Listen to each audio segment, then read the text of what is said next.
Shohei Ohtani is currently tearing it up for the Dodgers in the Major League Baseball at the moment. It was only last September he became the first player in history to join the 50-50 club, which is 50 home runs and 50 stolen bases in a season. And I'm not even mentioning his pitching stats, which I've seen today that the last 5 pitches were like 101.4. There was 4 pitches over 100 miles per hour with 1 pitch at 99.6 miles an hour.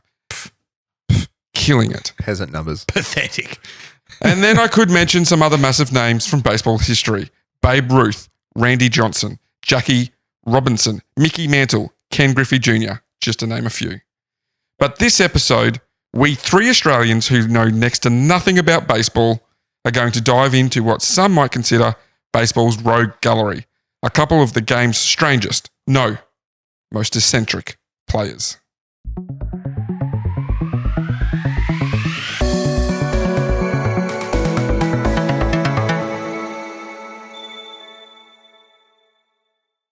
Next to nothing about baseball might be a stretch. Take me out to the ball game. I would say that. Take me out to the park. I don't know what the line is. I would say that we know practically nothing about baseball. I had to look up just then while you were talking the Dennis Quaid baseball movie that I was trying to think of. I couldn't even remember it, and it is the easiest damn thing Angels to in remember. the outfield? No, that's not Dennis Quaid. I've watched the unauthorized Bash Brothers Experience. Yes, Dennis Quaid was in The Rookie, and that's what when I heard peasant numbers, I'm like, oh, that's right. Dennis Quaid did a thing in a movie where he Is that when he's the old dude throwing pitching? old guy throwing pitching. Yeah, I was like, oh, this will be good. Well, I should Randy remember Johnson. Randy Johnson is Best another name pitcher. ever. Yeah. Mark Maguire spelt very wrong. Played baseball. There was so many more like big historical baseball figures I could have mentioned then. Like obviously Babe Ruth is A big one. the big one. He was also pretty big. He was a big fella. That was a big when fella. you could be a professional sportsman and not be in shape. Yeah, you didn't have to be an athlete. Yeah. You just He was just a bloke that could Just a tonk skill. dingers. Yeah. Yeah, you had to be good at the game. You didn't have to be an athlete. Yeah. Then the 80s came along and steroids. Thanks, roids. Yeah, thanks, Mark Maguire. So Bash till we bounce. when we say practically nothing, there was a few like of the grenades. acronyms I had to look up. Yeah, You'll that's probably fair. have to look up some acronyms to yeah. explain it. Shit, I'm just going to load up What's the the baseball What's the Wikipedia. challenge? Is it the 9x9x9? 9 glizzies, 9 beers in 9 innings? That's so many. I want to do that. That's What's so. that? A glizzy 9 is a hot hot dogs, dog. 9 beers in the 9 innings. Yeah. Oh, okay. A Yeah. glizzy is a great name for a hot dog, but it's got to be like a pretty bog standard hot dog. Also, Like the only thing I really know about baseball is for when I played MLB The Show for a little bit. That's Oh, what I yeah. learned. Yeah, we did do that. so we are experts. We are experts. That was pretty fun. Have you seen the thought- Savannah Bananas? Yes. They come up. Yeah. Banana ball. It's Banana so fun. Yeah. It's like live on YouTube every day. Yeah. Yeah, there's a dude that I watch a lot on YouTube called Sam Reed, and he goes to kind of really, really silly things like that. And he went to a Savannah Bananas game, a bit like in the same way that Ted and Marshall went to the Yeah. Harlem Globetrotters game, Yep. and he like went with like supporter gear. There's for- 4 for a teams now. for a state. There's 4? Yeah. There's They're the actually- Bananas. they're There's the Firefighters. Yep. There's the... Who are the other 2? I know there's 2 others because I was watching it the other day and they were like, we're going to cross to the other game. I went, the other game? There's actually talk of the Savannah Bananas joining the MLB. Yeah, Could you imagine in the MLB an outfielder doing a backflip then catching the ball? yeah, I think That might save baseball. I probably went down the rabbit hole when I saw that on social media a little while ago. I think it's a bit, but it's a good bit. It's a good bit. It's a good Can bit. we just turn this into a Savannah Bananas podcast? Sean, Yes. can you look up how many baseball games are in a regular season It's 169. Nice. Nice. per team? Yes. So how many total games Oh, shit. in one baseball season? Well, there's Because- like 32 teams, isn't there? and then don't they have like a 2-week break at the end of the Hang on. World There's, Championship and then the season starts again? there's 2 conferences and there's 5 teams in each division and there's 3 divisions per. So there's 30 teams. Yep. So that's a bit. I was getting there. It's Yeah.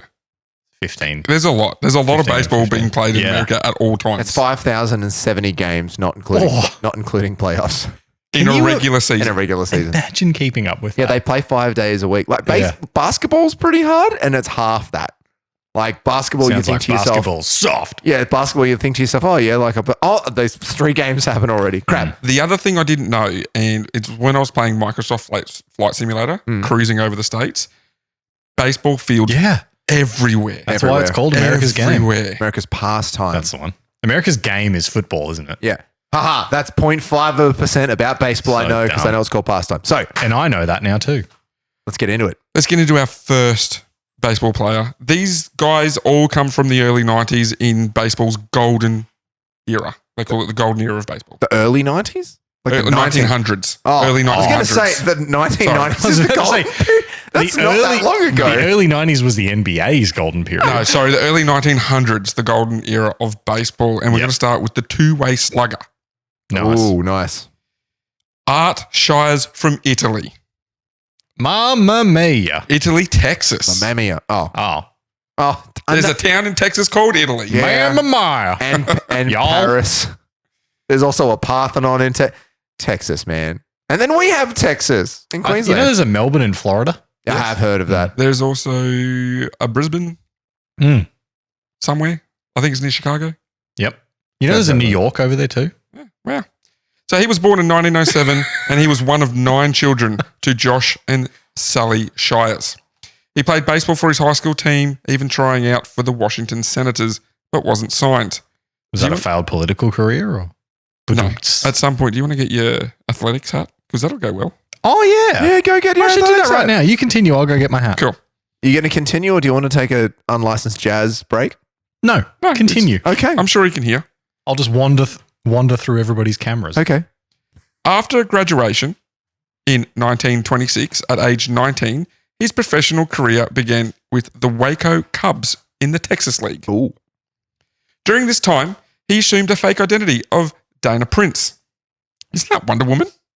It is. That's Diana Prince. Prince. Yeah. Anyway, D-A-N-A, Dana Prince. Dana Prince. And enrolled in Marshall University and joined the football team as a punter. It's always the punters that are peculiar. This was pretty short-lived, as the athletic director discovered his true identity and immediately made him ineligible to play. Football career over before it began. However, during this short term he played, like during the short period he played, he is credited with an 80-yard punt, a school record that stood until 2017, beaten by Kari Vedvik. Kari Vedvik. Kyrie? K-A-A-R-E. Kari. Kari Vedvik. Curry Vindaloo. Anyway, it's a record that stood for nearly 100 years. He said curry, didn't he? No. Okay. Kari. Ah, okay.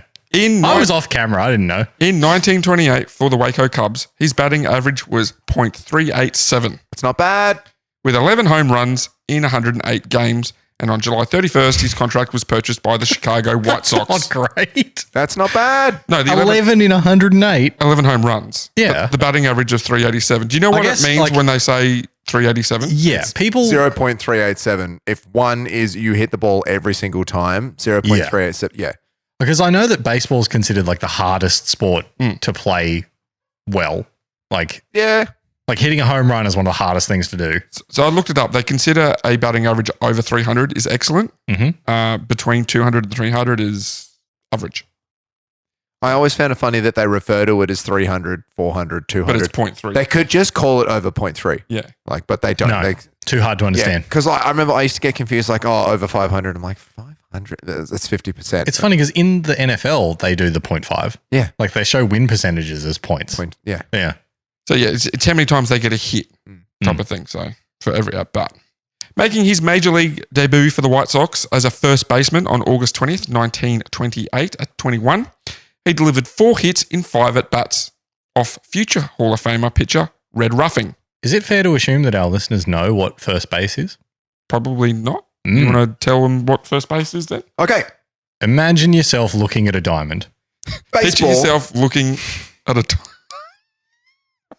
No Wikipedia, because it's currently looking at the stats about Wonder Woman, because I opened that If you to can't- check her name. If you can't explain baseball without looking it That's up. why I'm doing it. I'm making a fuss. So, baseball, as we understand it, is a variation on the English game rounders. Yeah. Not cricket. It's rounders. So it's a variation on rounders. That is such a British name, by the way. Yeah, I know. I'm going to go play some rounders. Yeah, look up conkers when you get Cheerio. We're not getting back into impersonations. We know how that ended last time. Look up conkers when you get a chance. Ridiculous game.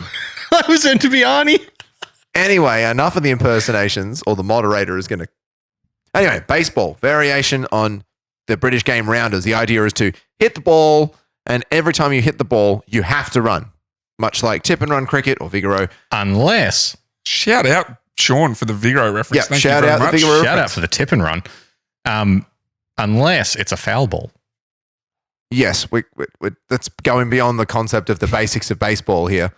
The fundamental basics. No, that's a variation of a rule. Anyway, the fundamental basics. You hit the ball, and then you have to run between the bases in the shape of a diamond. First base being the first one you run to, and so on. Second, third, and then home base, which is where you start. Oh, I thought first base was just kissing. That was... God, that's... It's no wonder we have no listeners. Yeah. The silence then was deafening. Ouch, boy. Got him. Stitch up. Ouch. Anyway, that's baseball. But if you hit it out of the park, as in over the walls at the end, not outside of Between the foul first ball. base and third base. Yes, if you draw lines outwards from first base and third base, and then if you hit it over the walls, as in somewhere where the catcher cannot jump over to get, or he would have to jump over to get it, then this is considered a home run. That's a homer. What about a grand slam? That's where you have all three bases loaded and you hit a homer That's correct. as the fourth. And what's the other one called where you like hit a single and then hit a double? It doesn't be order, but then hit a triple and then hit a home run. That's called something as well. And then there's bunting. So like you get all possible Variations. hits in one game. That's mental. Oh, as a single batter. Yes. Right. That then feels it might past be, where I wanted to get to That with this feels explanation. statistically improbable. And then it might be a grand slam after that as well. So like all the anyway. Americans love the term grand slam when they talk about sport. Look up golf. It's too many types. So this rookie was so far up himself, the lump in his throat was his nose. Oh, yeah. In his rookie year, after just 2 months in the major leagues, he told the presses, and I quote, "This isn't the White Sox, it's Shires and the White Sox." Amazing. And it didn't stop there. Who is this, Shooter Sanders? He would often refer himself as Art the Great and compare himself to Babe Ruth. Amazing. Oh, dear. He ended the 1928 season with a .34 average from 33 games. Two things happened after his first MLB season. Like, to be fair, like I said, over 300, they class that as excellent. So What was Babe Ruth's? I don't know. Fun. This was one season from 33 games. So while Sean's doing that, two things happened after his first MLB season. On December 28th, a 53-year-old man from Shreveport, Louisiana, died from head injuries. Oh, no. He was struck in the head earlier that year, in May, by Art. It was a game between Waco and Shreveport, and allegedly Art had thrown the ball in anger at a group of disapproving fans. Oh, so it wasn't from he didn't Wasn't ding it even into the from a hit. crowd. Yeah. No, he just threw it into the crowd because they were obviously heckling him. So he died. Ooh. Babe Ruth's batting average was .342, by the way. Over his career. But what was his KD? Because this guy's already beaten that. Over a 22-year career, his average was .342. In the following year, in March, the man's wife sued Art for $25,000. Mm-hmm. At the end of March, Art was exonerated by a grand jury and the suit was dropped after an agreed settlement of $500 was made. Okay. The other thing that happened after the 1928 season was that when Art returned to his hometown in,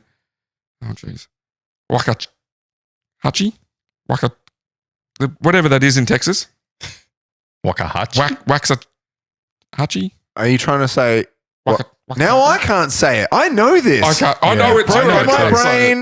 I know it and I can't say it. Yeah. Anyway, go on. He threw his own homecoming parade. Awesome. Art hired an entire band to march with him as he made the 30-mile trip from the train station in Dallas to his home. That's amazing. It's Waxahachie. Thank you. Art yeah, sorry, I put you off. So he's got his own parade going. He'd made his own signs which said the Great Shires as he marched down his own parade down the main street of Dallas. I like this guy. He's a dick, but I like this guy. Well, he's a dick. Yeah. For the 1929 season, Art was named to be team captain by manager Lena Blackburn. 2 weeks later, He was stripped of that position and sent home from spring training for being out of shape, as well as keeping late hours and breaking training rules. Cool. In May, Art was suspended from the team because he gave Blackburn a black eye during a fist fight. So he punched his manager. A week later, he apologised and was reinstated.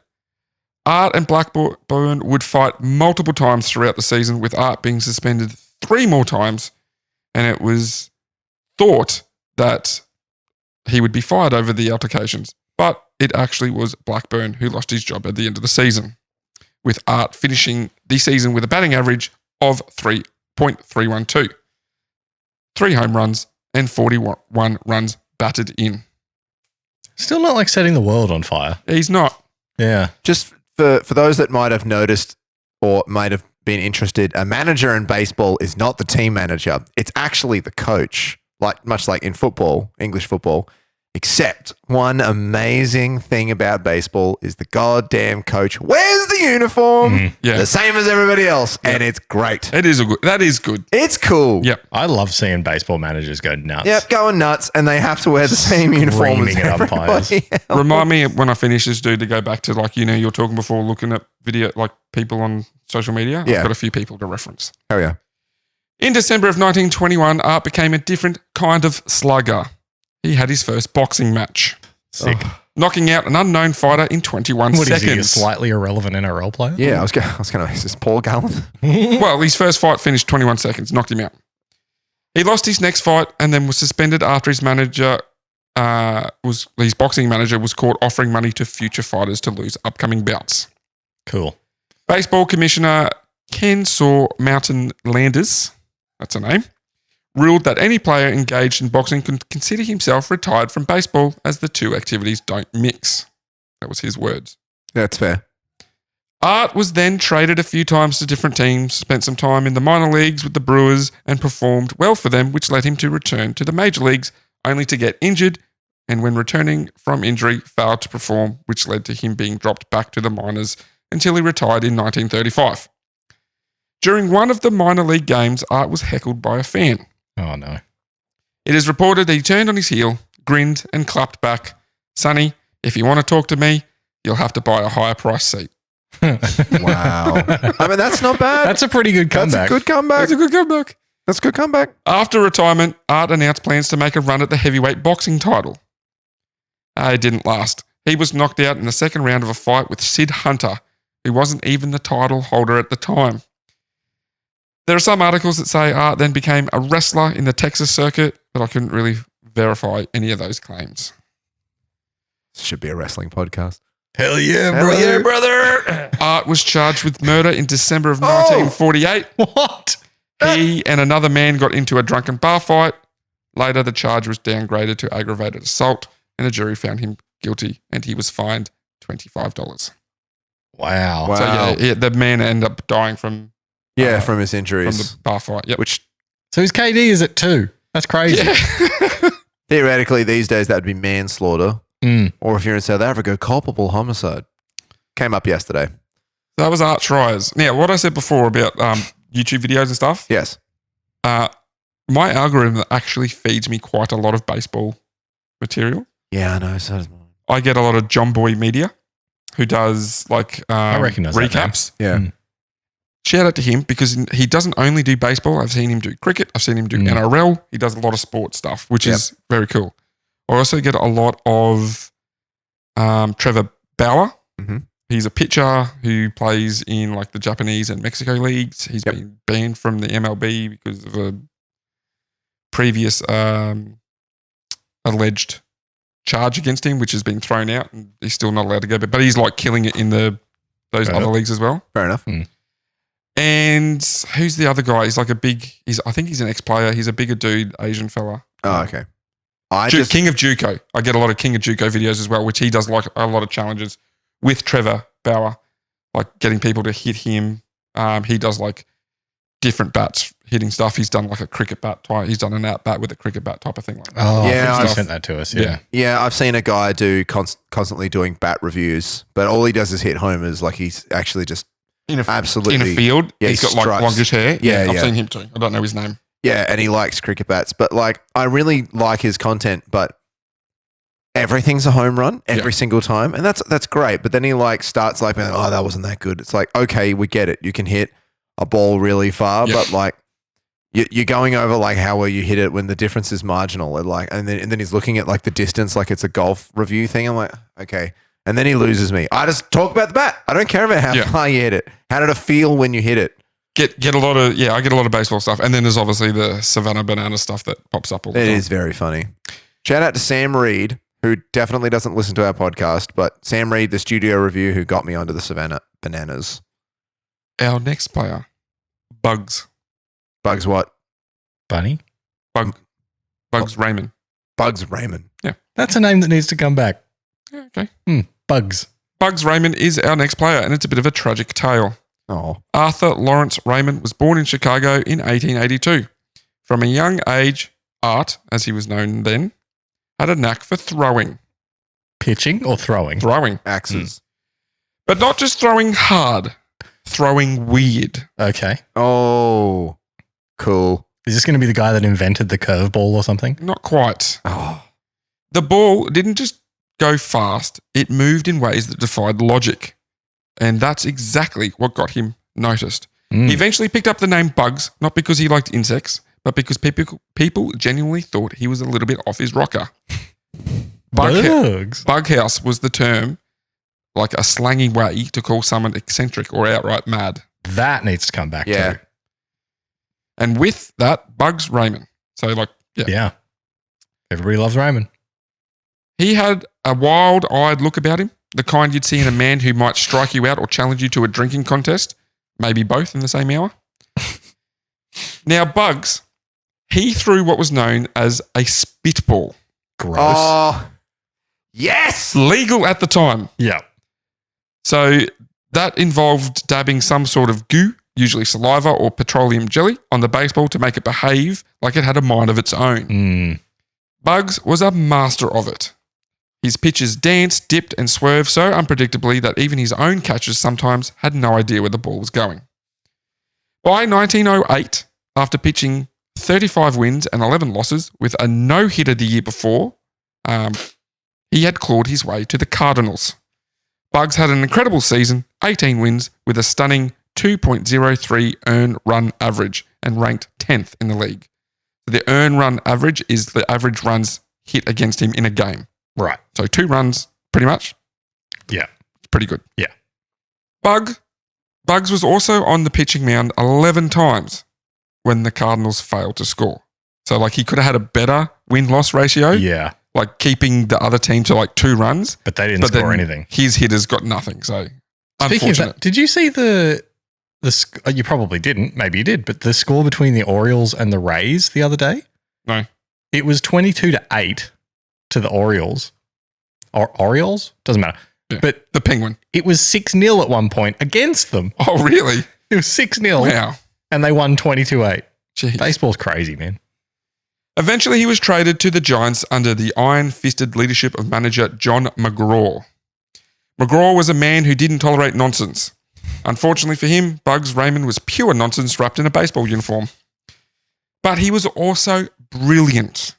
In that first year with the Giants, he pitched 18 wins. He was electric. Fans loved him. Writers couldn't get enough of him. But off the field, he was an absolute menace. I can imagine. Bugs had a drinking problem. Shocking. And I don't mean the occasional tipple after a win. No, he drank like it was part of his training regime. Booze followed him like a loyal dog, before games, after games, sometimes during games.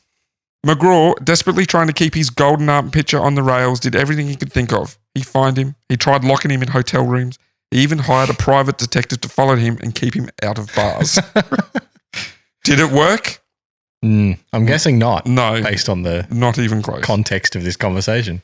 Bugs would give the detectives a slip, disappear for a few days, and resurface with a fresh black eye and no explanation. He'd pitch hungover, sometimes still drunk. And he still managed to baffle the batters. Yeah, because he's a drunk guy. Yeah, you don't know what he's going to do. By pitch, spew, pitch. By 1909, the cracks were starting to show. Yeah. His drinking got heavier, his performances less consistent, and in 1910, he started missing games altogether. the Giants finally cut ties after going 4-11, and just like that, his major league career was over. He drifted through the minors for a bit, playing for smaller teams, still trying to relive the glory days, and in 1912, while playing in the minor leagues, Bugs got into several fights, and one of them left him badly beaten. Oh, that wasn't art, was it? No, to which he died a few weeks later from a fractured skull at only the age of 30. Why is there so much like serious violence happening in baseball minor leagues? This is going to be an ongoing theme. I'm starting to see why prohibition was a thing. Yeah. Yeah. Like nearly all of these guys had a drinking problem. Yeah. Yeah. I mean, nearly everyone had a drinking problem. Yeah. If we remember my episode on the prohibition. And a spitting problem. For quite a while, it was like the safest way to drink. You say spitting problem. How do you have enough spit to spit on the ball every pitch? Chaw. There are two types of chewing tobacco, dip and chaw. Set him up. Dip is kind of like, looks like cigarette tobacco, but it's wet and it's like kind of wet. It's got like a little bit of fiberglass in it, and you put it in your lip like this and it rubs against the gum and you get the nicotine through your gum. It's actually illegal to sell it in Australia, but it's not illegal to have it, and you can import it in small quantities. Basically, there's a bunch of weird studies to do with this like funky Southern African version of it, which is very, very, very bad for you because it's full of weird stuff. And then everyone in the whole world overreacted and went, "No, we're going to ban it." Chaw, on the other hand, is much chewier, and that's the one that they put at the back of their mouth, and they actually have to sort of physically chew it, whereas dip, you don't physically chew. It just moves back and forth a little bit. And the chaw constantly creates saliva. Yeah. The spitball, as it was known, is now an illegal type of baseball pitch. Yes, Shocking. I didn't mention that, but yes, Yeah. it is now. It It's wasn't now- at the time. It wasn't at the time, and it hasn't stopped anyone from doing it in the future. Gaylord Perry famously did it all the way through into the 70s, and he even titled a book called Me and the Spitball, even though it had been illegal for like 40 years at that point. Yep. Anyway, here's a very interesting story. But yeah, they would doctor the baseball with either spit or Vaseline. Could you imagine someone hocking a goober on a ball? Yep. Then you hit it and Yeah. get sprayed. Yep. Yeah. And then if the ball gets wet from condensation or rain, they call it a God-given spitter. When was I love baseball. when was like the bubonic plague? Oh, like the 1800s, So 1700s? there was in fact, there's no, so it many. still exists It was now. sorry, it was the, The Spanish, flu. was, That was just at the end of World War II. no, it was the beginning. World of War One, sorry. Yeah, it was the beginning of the 20th century. Apollo. I'm starting to see. No, what it was pinging around during World War One, and it got really bad afterwards. yeah, because all the soldiers brought it home. Yeah. And the reason it's called the Spanish flu, possible future episode spoiler, is because Spain was a neutral country that was fine with talking about it going on. So it was the one that got known for, that flu going around Spain. Yeah, the Spanish flu. Yeah, 1918 Yeah. and 1920. Oh well, maybe this is one reason why it spread. There's people's banging dingers with split flying off of it. Gaylord Perry in the 60s and 70s would famously like fake out batters, even though the spitball is illegal and everyone would know that he would do it. But sometimes he would just pretend, and he would like touch different bits of his hands and like look at the batsman. The batsman would go, "Oh shit!" But the umpire he got ejected once. The umpire apparently he would like not be able to throw the ball back to him because it was so wet. And he would walk out and just give it to him. Can we all just, for a second, elephant in the room, Yep. huck to a spit on that thing? I was going to say we're giving baseball crap for a spitball, but up until COVID, cricketers would spit on the ball to shine it. constantly. Yeah, they were Like hucking. they're not bowling it with spit on it, but they would use it Yeah. to shine one side of the ball. I never quite liked using spit. I was always a big fan of the sweat on my forehead. Yeah. Yeah. Yeah. Because I sweat a lot, as we know. Well, that's how they got to do it now. I Yeah. think. But have it's spitting on the ball was a thing in cricket until you 2020. For all you non-YouTubers, I don't have hair. And it means that there's no hair to catch my sweat. So it all drifts down my face. So I wear a Sean sweatband. needs a sweatband. Yeah, I wear a sweatband like a 1970s pace bowler, and I look great. Yeah, I can corroborate that.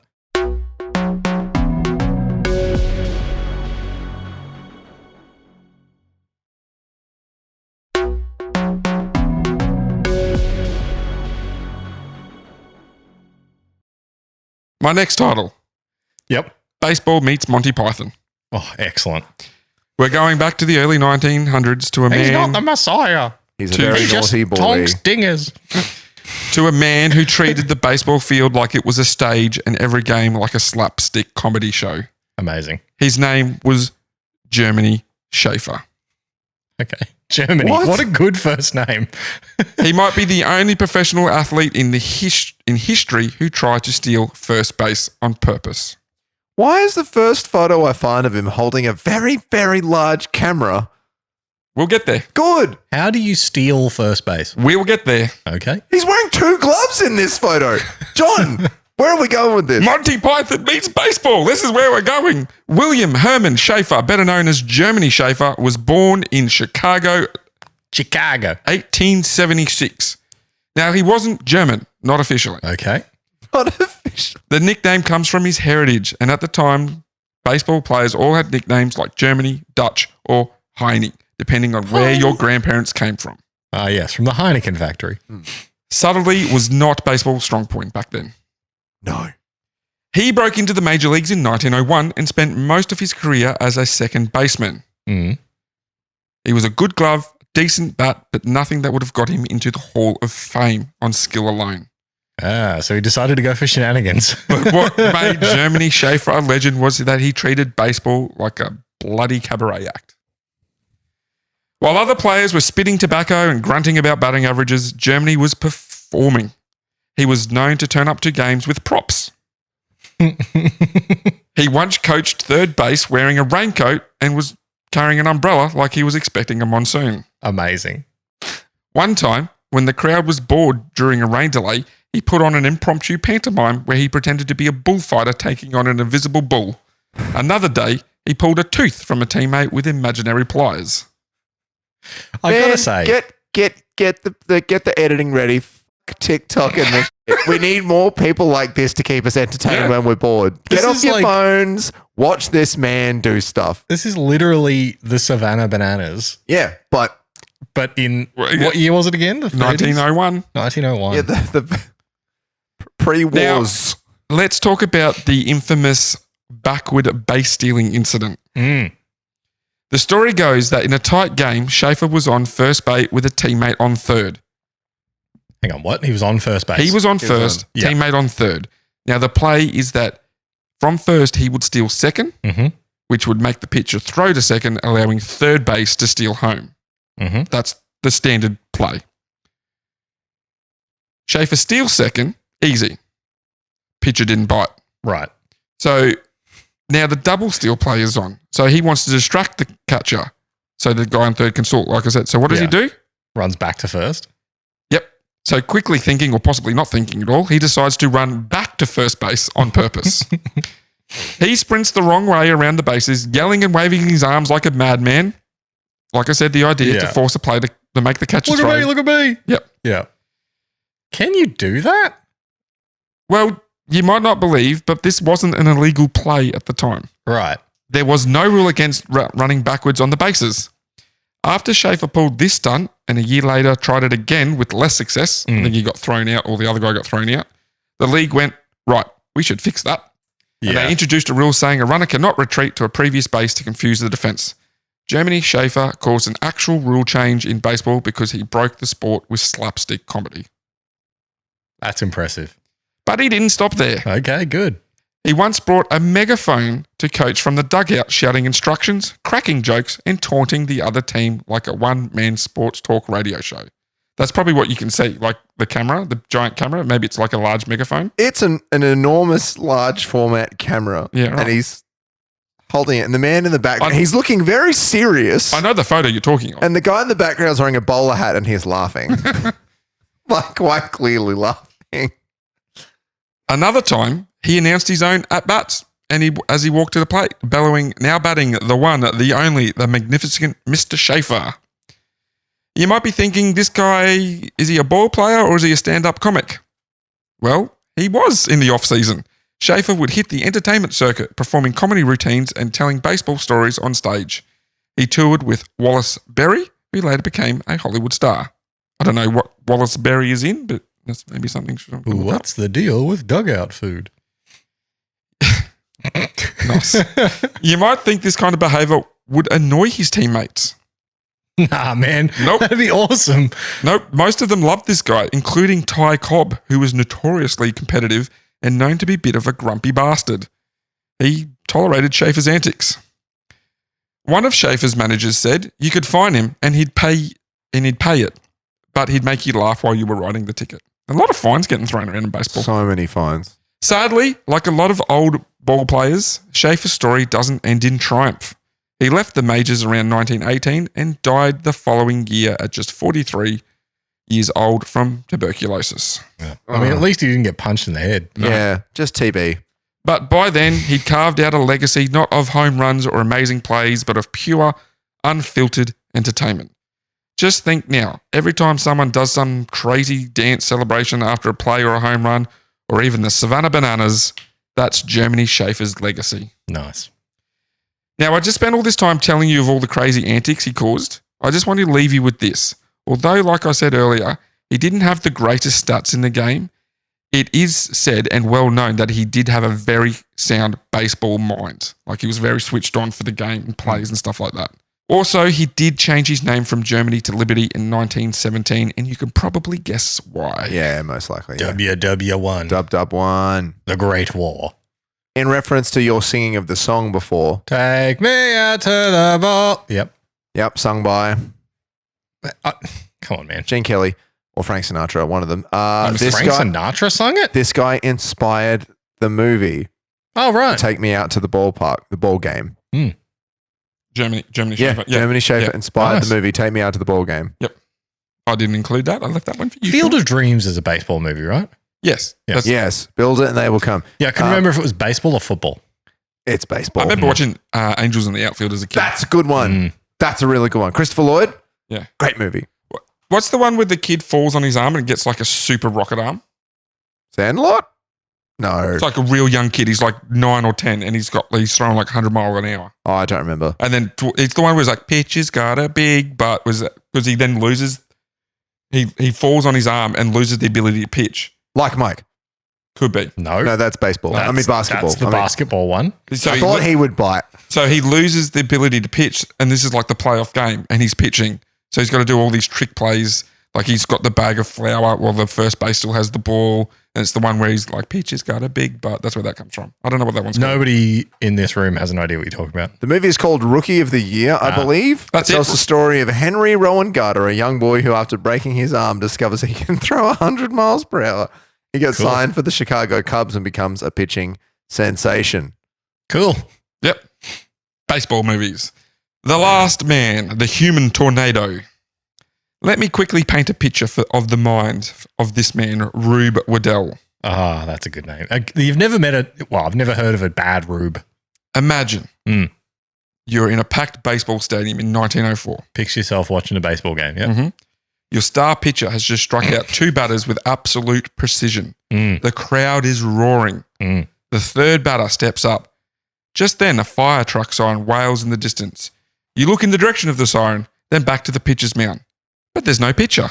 He's off, gloves in the air, sprinting towards the fence and hopping over the fence to chase the fire truck down the street like a golden retriever after a squeaky toy.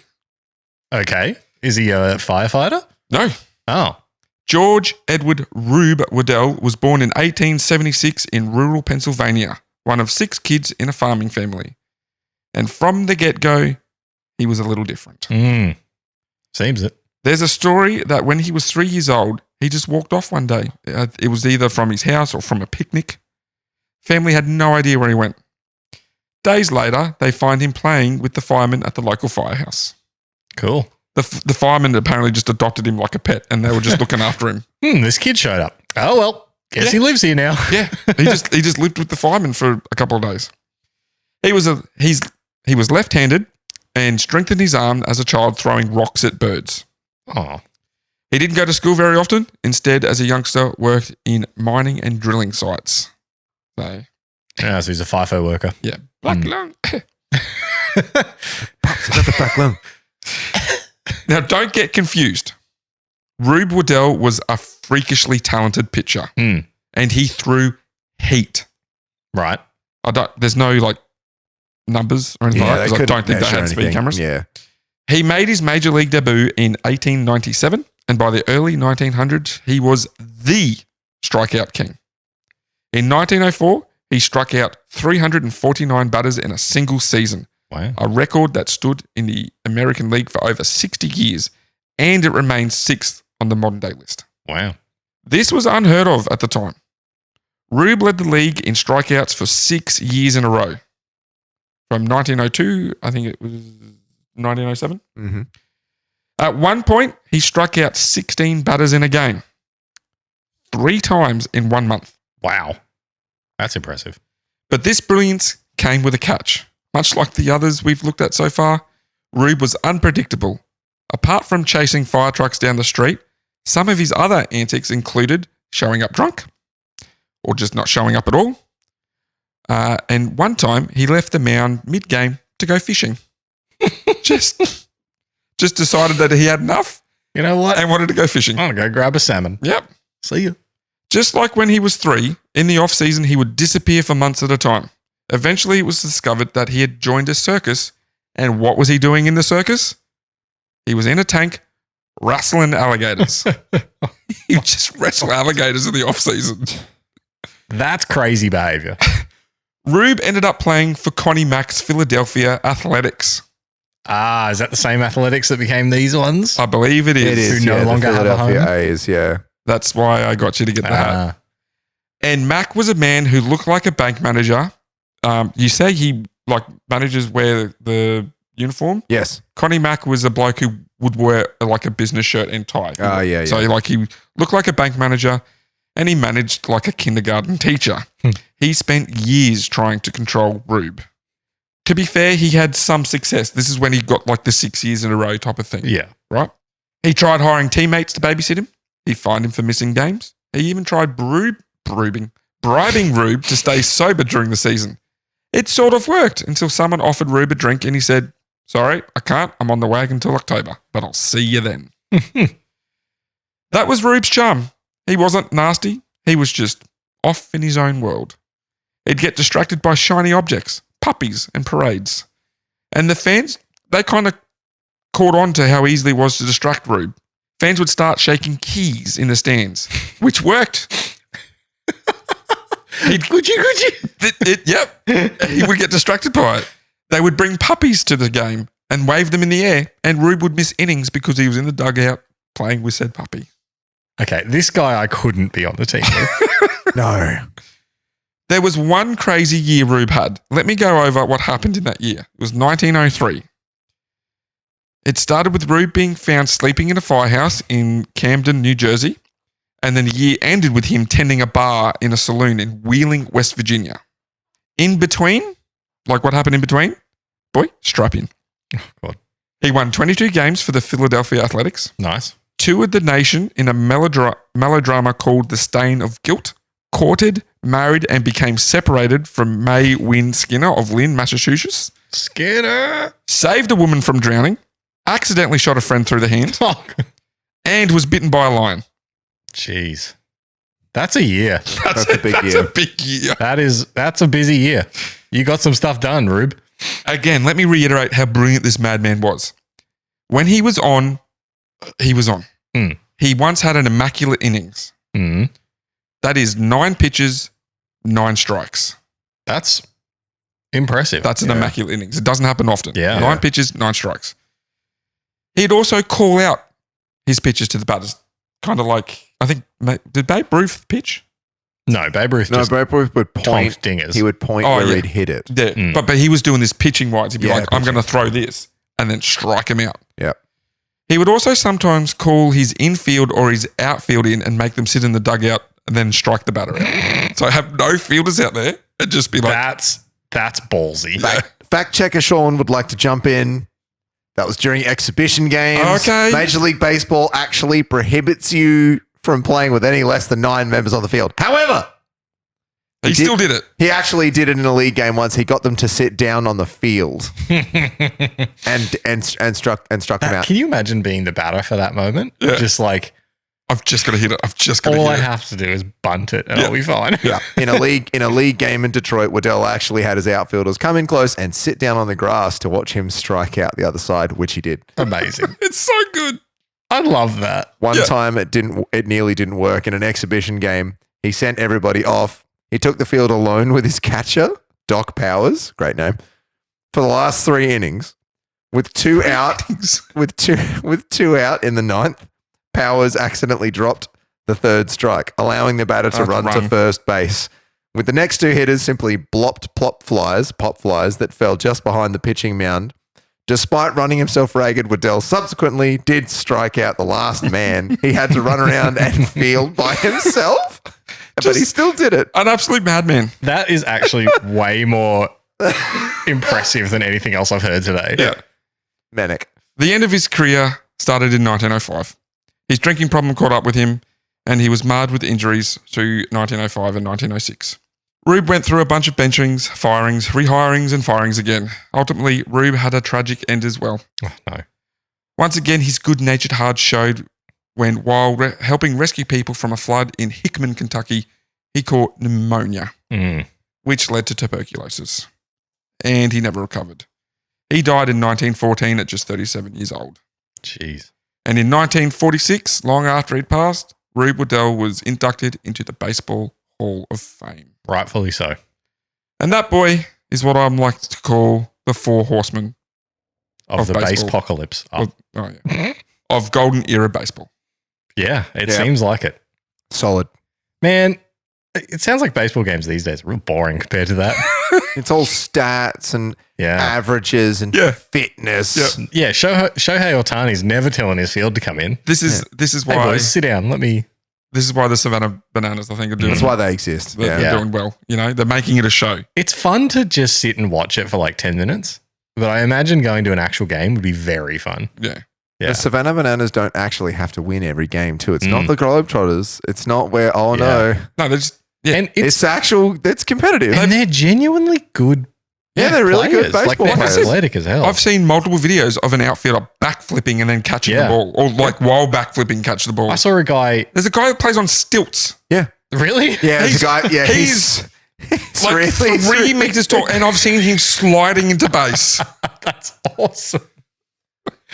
Oh, He plays on, and then to get out of the dugout, I've seen a video where he's like, he almost turns himself upside down to climb out. okay. Banana Tails is coming next week. His strike zone is the same, it's just higher. Yeah. Yeah, So they have to pitch up to him. The have to pitcher, pitch the up pitcher to has it, to yeah. stand like this. yeah. The stilted player also pitches. Oh my God, that's incredible. Yeah. No, Okay. That's great. I need to watch more banana content. Yeah.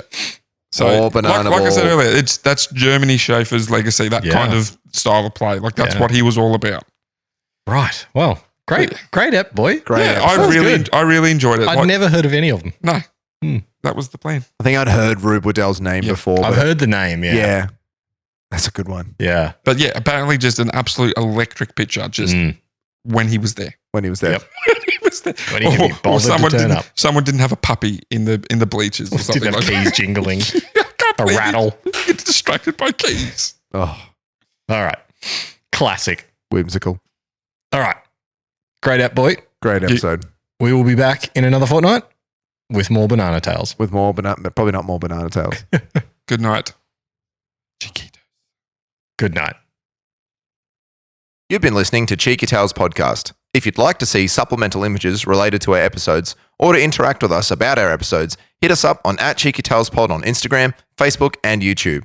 You can watch our episodes on YouTube or listen to them on Spotify, Apple Podcasts, or wherever you get your podcasts.